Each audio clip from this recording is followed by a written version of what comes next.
Hi, Patrick. Hi. Thanks for coming on this little interview with me, your mom. So I know a lot about you from my perspective, but now is an opportunity just to share some stuff from your perspective. And you've been through the whole education system in the public school system, although you had a unique experience in that as well.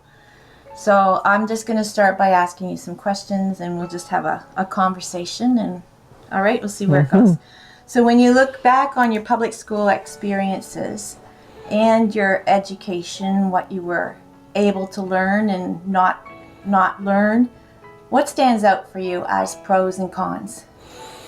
Yeah, so I think I had a kind of unique public school experience all the way through. So I was in French immersion till grade 3, and then Claude Art School, grade 4 to 8, and then musical theater, grade 9 to 12. So I think one of the pros was just that there was always something that made it different and I guess extra challenging. So in French immersion, it was learning French, and then in the art schools, it was getting to do the arts. So having that kind of outlet was definitely a big pro, something to focus on that wasn't just academics and wasn't just boring. So yeah, I mean, obviously arts education was a really big pro for me.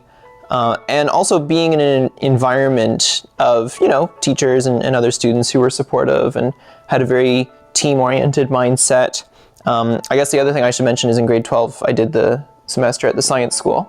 And that was also a really great environment for me. It was more on the academic side, but they had a huge focus on teamwork, on innovation, on finding ways to educate the public about science, and so there was a lot of really creative aspects in that program too. So yeah, creativity, teamwork, the arts were definitely big pros.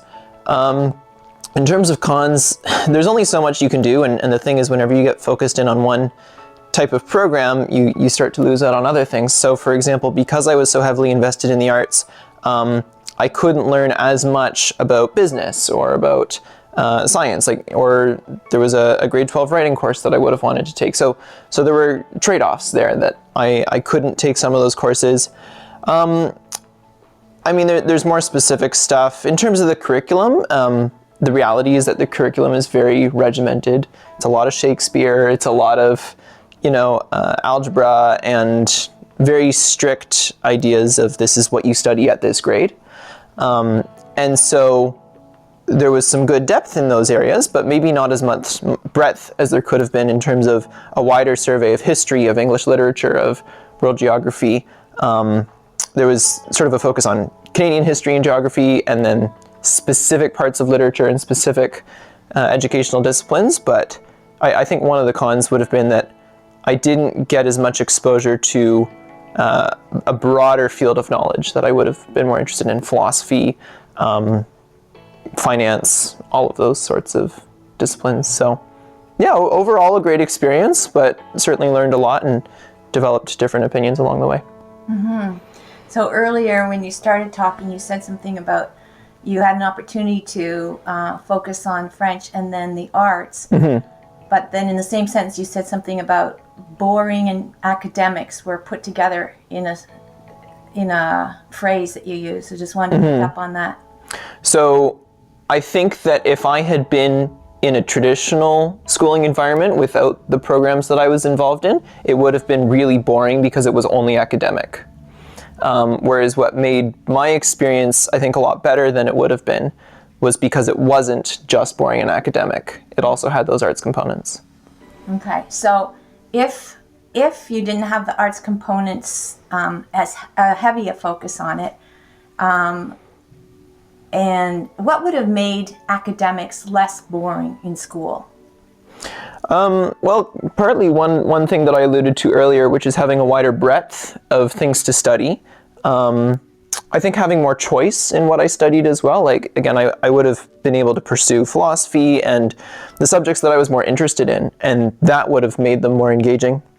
And then that also gets into different learning styles. So I think being able to go out into the community, and whether it's on like a field trip or conducting surveys or lab experiments, that would have been a more engaging experience, even if it was the same subject matter, because it would be more experiential learning, which is sort of one thing that I've definitely found as very beneficial and something that I didn't have as much as I could have, especially in terms of those academic courses. So yeah, those would be some things that would have made academics better. Yeah, okay. That reminds me of something that you said a long time ago. You said something about the supply teachers, or you've heard of your friends who were doing music and all they did was music history and why not the real thing. And you got to do the real thing, right? But then choice, academic choice is really important. And choice, what about choice in the arts? Did you feel you had choice, like in the different art strands that you took? Yes and no. So in quad, of course, we had 4 arts, dance, drama, music, and fine arts. And we didn't have a choice. We had to do all 4 of them for all 5 years. And I loved the 3 performing arts, but I didn't like visual arts. And so that was always tough for me, that I felt forced to do that. And then, like, I in high school especially, I had the choice of what program I did. And because I was doing musical theater, that was really good for me. If I had gone to Earl Hague, I would have had to go into just the drama program, and I couldn't do music and dance, whereas being in the musical theater program at Wexford allowed me to do all 3. So that was nice. So I had a decent amount of choice in that regard, but there were trade-offs, right? Like, so even within musical theater, you couldn't be at 2 rehearsals at once. So you were either in the choir rehearsal or the dance rehearsal, and you kind of had to pick one. And so there's always foregone opportunities there. Yeah, well, that's a good point. And I know that in visual arts, I think in visual arts, I should ask this in a different way. Like, what was it in visual arts that kind of made it a lot less attractive? I mean, the teacher's a big part of it.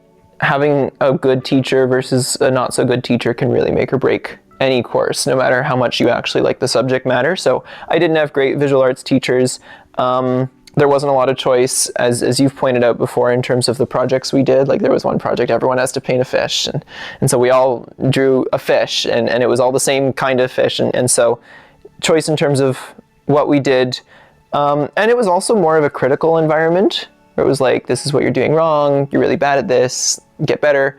And it just wasn't my skill set. It wasn't what I was naturally good at, and so it was hard to feel like I was always failing, but I couldn't really improve no matter how hard I tried. So yeah, and there wasn't really any self-expression in the visual arts courses. It wasn't like, because like most art in terms of culture and society is made for a purpose. It's made to make some sort of a statement. And you can be really creative about like how you design something so that when someone experiences the art, you can generate a feeling, or you can communicate a thought in a really profound way. There was no emphasis on that. It was technique, it was art history, and it was just how to make it look perfect, which, you know, there's something to be said for competence. But that just wasn't my area of expertise, and so it was just kind of a struggle the whole way through. I remember when you were little, I think you were probably 5 or 6, and we went on a road trip to Quebec, and it was pouring rain, and you drew a picture of the church across from where we were eating in an outside cafe. And actually it was a coloring, but you added these great big puddles, and I didn't really understand it until you explained it to me. And then I realized how much depth was in your drawing that you added to a stencil. So yeah, so that's really interesting. So what benefits was an arts program for you, and how do you think, or does that differ for anyone? Is an arts program only for those who are showing talent by the time they're in grade 3, or is it for everyone? Like, what would be your opinion that way? Well, to answer your first question, the arts program definitely benefited me, partly because I enjoy kinesthetic learning, and that's sort of part of how I operate. Partly it's just an excuse to do something different throughout the day, instead of just sitting in a classroom all day. You get to, you have a math class, and then you have a dance class, and then you have a science class, and then you have a music class. And so it adds a really nice amount of variety, and you also get to learn a lot of different things. So it was definitely valuable for me. In terms of others, definitely the arts should be incorporated into the curriculum, maybe not to the extent that I had it. It really depends on not so much their aptitude, but their interest, I would say. Because aptitude can be trained, and if there's interest there, then that will fuel a kid's desire to get better. So yeah, certainly I think the arts should be incorporated into curriculums to an extent. And I think a lot of it comes back to what is the student interested in, and what do they want to grow in, and then figuring that out and letting them kind of chart their own course and explore as they go through their years based on where they see themselves going. And their interests can change, and that's okay. The system should allow for that, right? Yeah. Okay. More than it does. Yeah, more than it does. There's an organization called Unschooling that I just found out about, and that's one of their top priorities, is that kids should have choice and guide their own learning that way. So it's a very interesting and intriguing philosophy to look at, and how would that work with the large numbers of kids in public school, or should there be no public school? I liked what you said earlier about working in community, so kids can actually learn from people who are doing maybe jobs that they're interested in, right? So you went into engineering after going through all these art schools. Was that a tough choice? Yeah, so that choice was made in grade 12 when I was doing the science school program, and I definitely thought of myself going into the arts track in the beginning of high school. It was kind of the track I was on, but I started to learn more about it, and okay, you need to get an agent, and then you do auditions, and then maybe you get a gig here and there, and you kind of work your way up. And one of the things that I was kind of turned off by is just the lack of job security. That you're constantly going to auditions, you're constantly looking for the next job, and okay, you get a paycheck, you make it big, and then you're out of work for another month until you find something else. And so just the lifestyle was very unappealing to me. The unpredictability, I think, was a big part of it. And I guess the other part is that I didn't really, as much as I was good at it, I never really saw myself as an all-star. Like, there were always people who were better than me, and it's like, I could do this, but I'm not the star of the show kind of person. And so I don't want to pursue that if that's not, I just wasn't feeling cut out to be a star of the show kind of person. And the other side of that is that I was still very interested in math and science. Despite all of my arts education, I was also doing math and science at the same time and enjoying it. And then especially in the science school, that really ignited my passion for science. And so that's why I was like, okay, I think this is what I would want to pursue in terms of post-secondary. And so I originally looked at chemistry, of course, and then realized that I wanted to do something with more real-world applications. So I was introduced to engineering, and chemistry and engineering kind of went together. And so chemical engineering is what I ended up studying. Yeah, and environmental engineering was an option, or like a minor for you, right? Yeah. And then tell us more about what it was like, first of all, to make that transition and go, okay, I've done arts all these years, and now I'm leaving it, or maybe you didn't think that way. Now I'm going to focus totally on science. Like, what was that transition like? I think the transition was helped by my experience at the science school, and just my attitude. My attitude was like, I'm not leaving the arts behind. They're just going to become the extracurricular part of my life instead of the main part of my life. And math and science had already been so much part of my life just because I was taking them all through school, that it didn't really feel like too much of a jump to continue studying them in university. So yeah, the arts went down, but the other thing is I was kind of moving away. Like, I had finished piano, I had finished dance, and so I was very grateful for the arts background I had, but I was also very ready to move on, I think. Okay. So So here you are, 25, almost 3 years since you graduated. Yeah. And when you graduated with an engineering degree, the very next day you wrote a Facebook post that said, "Now let the learning begin." And then you asked us, your parents, if you could have a full year off after all those years at school. And we said yes. So what did you want to do when you asked that question, and what did you mean in that Facebook post, "Let the learning begin"? Yeah, so my philosophy changed a lot over university, which was 5 years, including 6 co-op terms, and I discovered a lot of new ideas. I made a lot of different friends, and read books, and just had some really good discussions with people that challenged me to kind of rethink my life plans and my approach to education and stuff.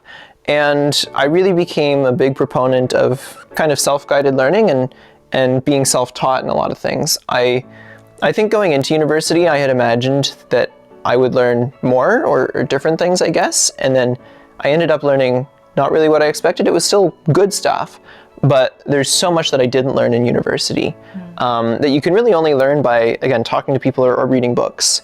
And so I realized that the educational system is very good at producing people who have a really strong competency in one specific area, which is great because we need people like that.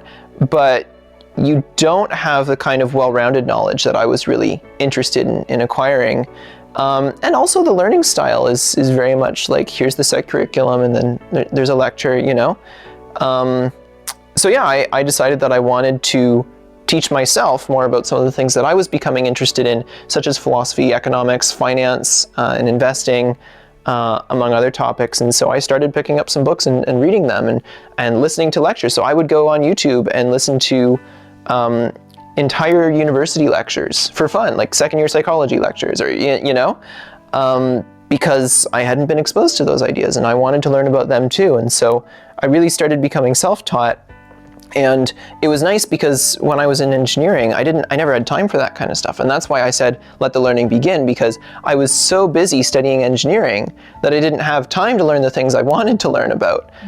And so finally, when I graduated, was when I was able to reach out and open those books that I'd always wanted to read and listen to those lectures that I'd always wanted to hear. So that's what I spent a good chunk of that year doing, and then also starting to write more with my blog, and that's why I wanted to do it.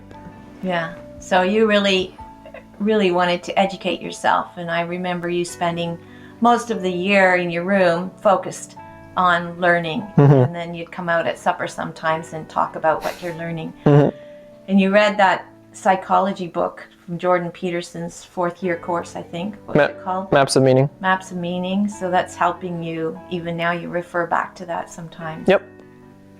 And when you're in university, you met a lot of kids who were homeschooled. And I remember you saying something like, I find that my homeschooling friends have a lot better general education and they're a lot more well-read. Say something about how that influenced you.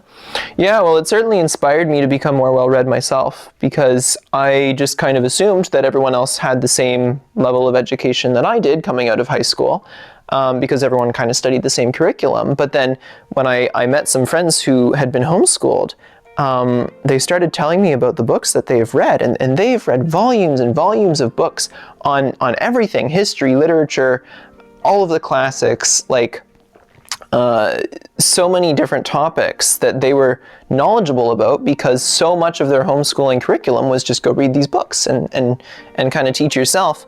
And that really inspired me, because they had knowledge that they were able to apply to different situations that I just wasn't able to talk about.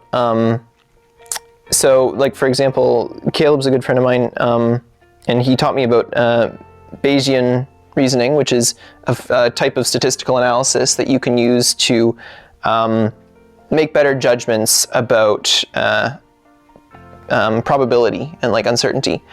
And I had never heard about that, and I had never been taught it in any of my courses. Like, I might have mentioned it briefly in a statistics course, but there's just a whole bunch of things where I was like, oh yeah, I didn't know about that, but there's books out there that talk about it. And so that was really neat to learn, and I learned that largely from my homeschooled friends.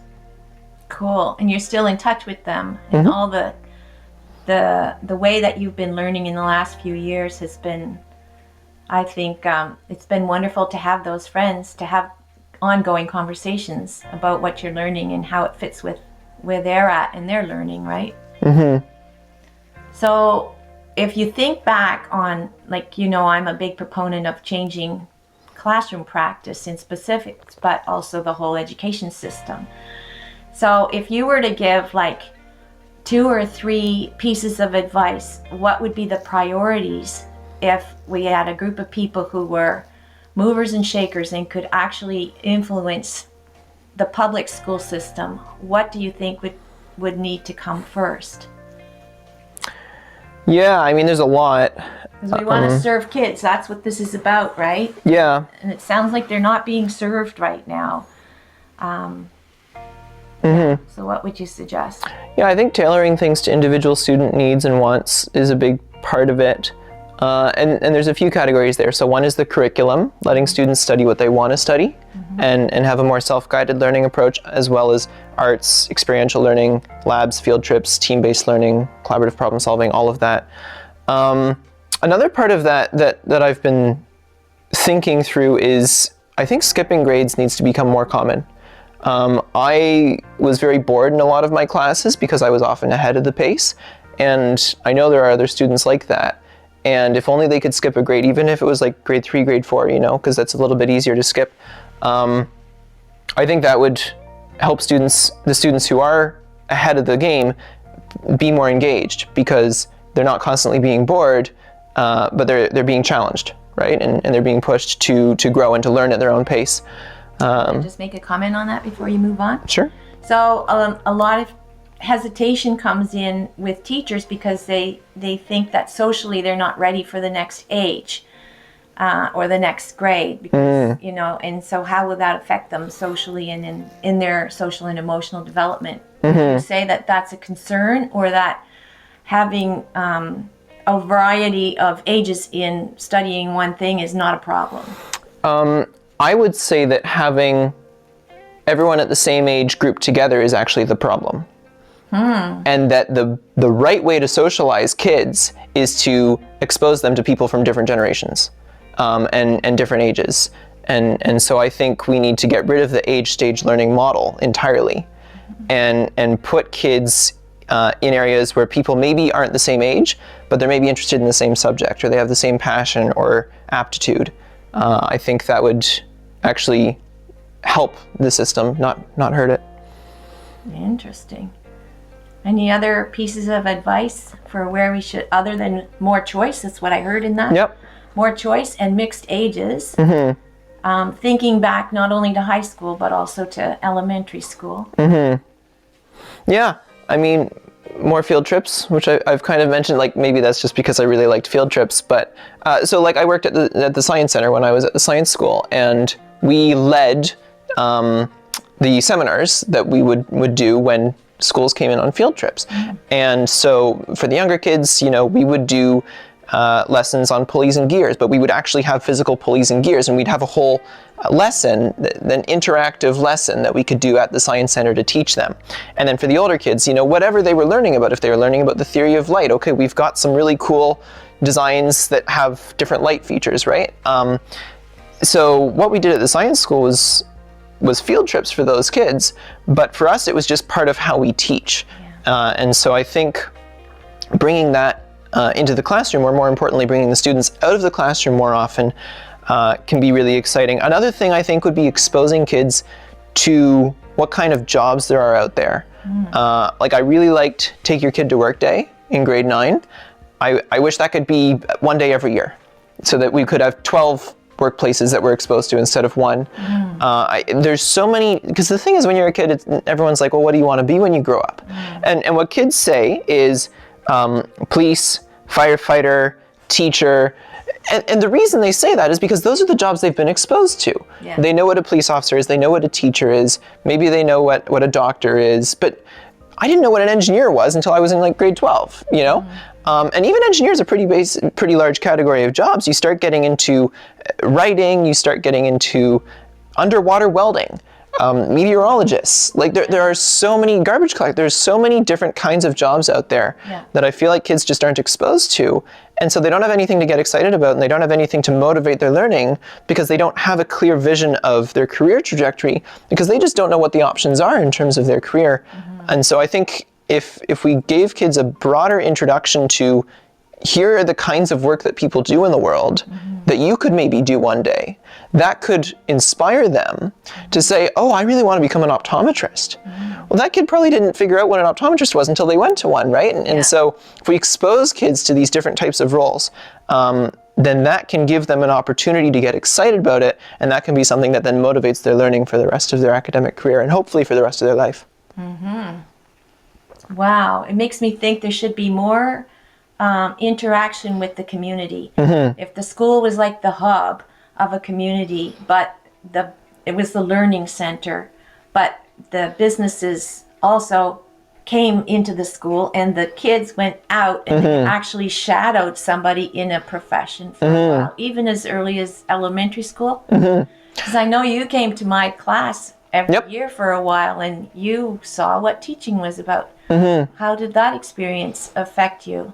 Yeah, it was interesting to see the life of a teacher, because you always see it from the student perspective, but then I saw it from the teacher perspective, and also just to see what the kids were like and how you dealt with them, because again, it's just a different perspective. So yeah, I certainly learned a lot about teachers putting a lot of hard work behind the scenes that you don't always see.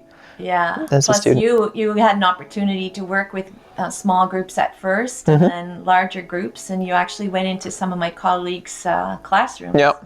Yeah, and it helped that I was older, and so. Then you were. You came as early as grade 3. Yeah. Yeah. So our PA days were different, right? Right. So then you were able to do that. So cool. Gave you more confidence, maybe, although you were already pretty good at presenting in presentations, and teaching seems to come natural to you. Yep. So tell us about your job that you're in now and how you became a writer and an editor, even though all through school writing was your lowest mark. Yeah, so I write for a think tank now on economics, culture, policy, stuff like that, and it's a really interesting job that I really enjoy because it combines the educational aspect that I like with writing, with creativity, and getting to talk to some really smart people who have some really good ideas. So the way I got into it is I just started writing a blog a few years ago, and then eventually started submitting articles to different publications, and then this organization had published me a few times, and then they called me up and said, do you want a job here? So that's basically how it happened. And yeah, it is ironic that my lowest mark throughout all of high school was English. A lot of that was because I didn't have great English teachers all the time.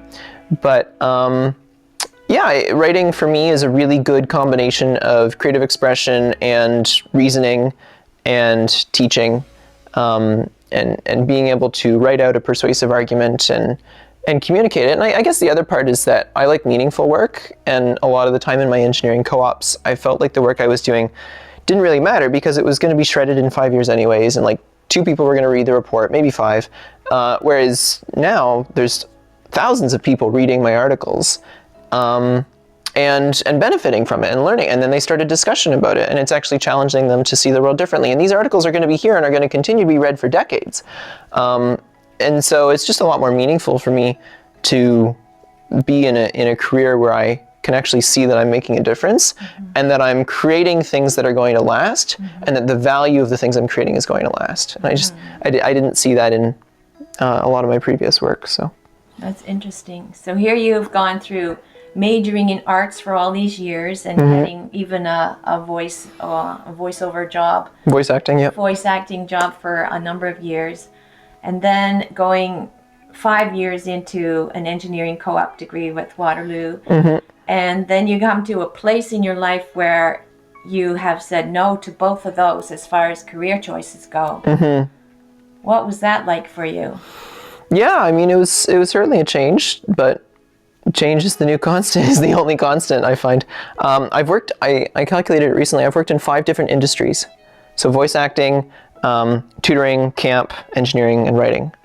And over those 5 industries, I've had something like 13 jobs. So certainly a lot of change, but I've always been exchanging something less for something better, right? So I was in the acting industry, and then I was like, well, I think at this point I'd prefer to do engineering, and so I did engineering. But then after engineering, I was like, well, I'd prefer to do tutoring, and so I did tutoring for a while, as well as some camp stuff.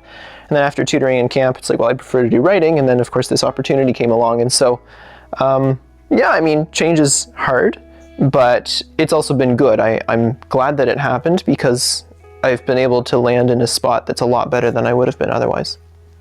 Interesting. And last year you actually chose to do a 10-month leadership training program, which uses outdoor adventure to train leaders. How do you see that fitting in with your life? Yeah, well, it was certainly a really good opportunity, and what I liked about the program is that they shared a lot of the educational philosophy that I did, specifically with an emphasis on experiential learning. So the way we learned leadership was by doing leadership, was by going on outdoor adventure journeys, by leading school groups that would come into the site, and actually leading them through the activities that we had. And so that was really fun. There was a really good community emphasis there as well, and I really appreciated that. And just a really healthy, like, giving each other feedback, and focusing on improving both our character and our competence.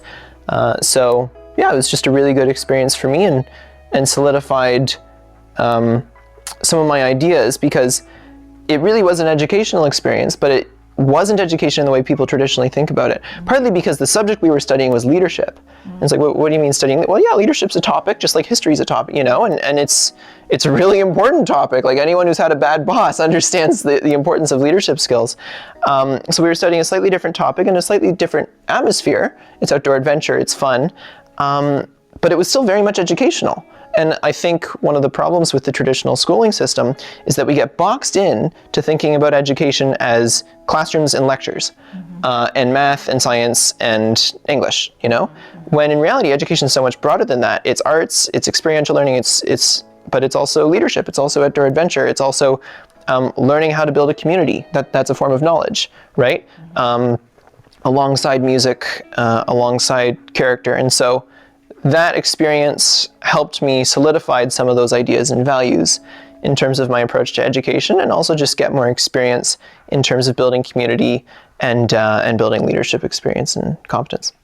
So you see that being valuable to set you up powerfully for life, Yep. right? The whole leadership component, you're not in a leadership position in your job right now, but how do you see it translating? Or, I mean, even if you were to cast a look into your future, all the good things that you've talked about, what you got out of education, including last year's leadership training program, how do you see that going forward? Like, what is your projection of what you would like to do with your life? Yeah, well, I'm kind of planting myself in the writing/education industry, which is where I want to be, and certainly see myself in a leadership capacity, whether that's leading students, teachers, writers, educators, teaching them not only principles, but also leadership styles and teaching styles.